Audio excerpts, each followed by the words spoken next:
I found, I guess, yoga when I was probably a couple of years out of college. I was a dancer as a kid, and yoga kind of felt like a natural extension of dance. So that was like theoretically what drew me to yoga, but realistically at the time I found the practice because I was super uncomfortable in my body and super uncomfortable in my mind. And I first went to yoga just trying to look a certain way. And that's cool. You kind of get the physical workout and you're in and out for the first few classes, but then you get a teacher or two that actually start to let the practice stick or sit with you.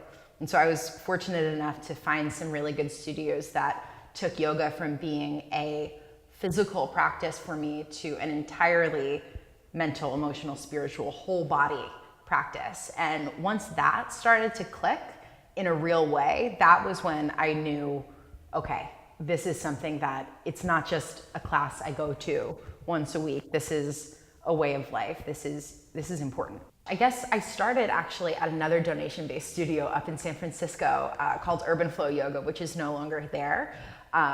But that's actually how I found Brian Kest, because I knew that I wanted another donation-based studio. So all of the teachers there were fantastic. And then when I came down to LA, I really clicked with Dan Ward's classes, and he's just been so fantastic. I know that he has a bunch of online classes as well.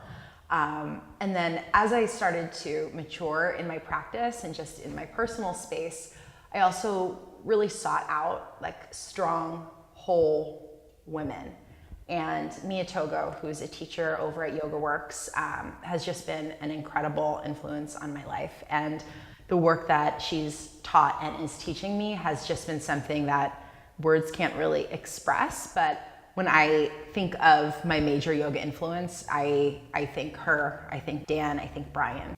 The person that I was who was really lost and just confused with who I was and had all of these body image issues and self-perception issues and self-esteem issues.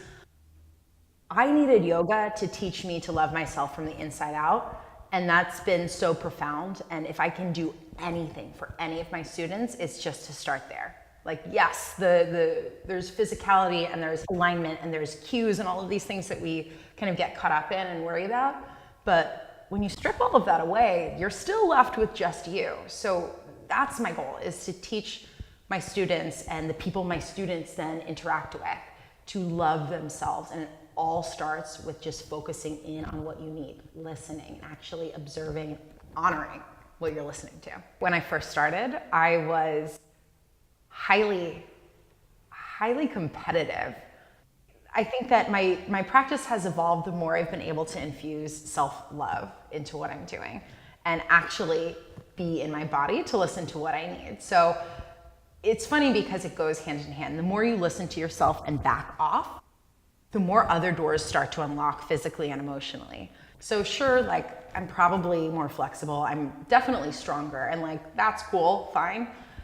But the part of my yoga practice that's most important is my ability to bring myself back to center and like really love myself. In the beginning of my practice, I was oscillating so quickly between low ego of I'm not good enough to high ego, hell yeah, I got that pose. And that's Vriti energy. That's not what we need to feel calm. So as my practice has evolved, I've stopped that incessant rebound so that I'm finally coming down towards this center. And of course, you still have those days where you're way up here in high ego and like, hell yeah, my toe is touching my forehead or whatever. And then you have the days where you're like, my forward fold sucks right now and I can't move and I feel old and broken. But if we're really doing the work, none of that stuff matters on either end of the spectrum. So I think that that's kind of how it's evolved, is more emotionally than anything else, and then physically the rest starts to fall into place. Right before we end class, I always say our homework today is to take the work that we've cultivated here, whether it's inner peace or just a little bit of self-love or a little bit less judgment, whatever it is that we focused on, whatever we were able to draw out of ourselves, even if it's 2%, 3% of the peace, the love that we cultivate, if that can be extended outside of this room, then we've all kind of done our jobs.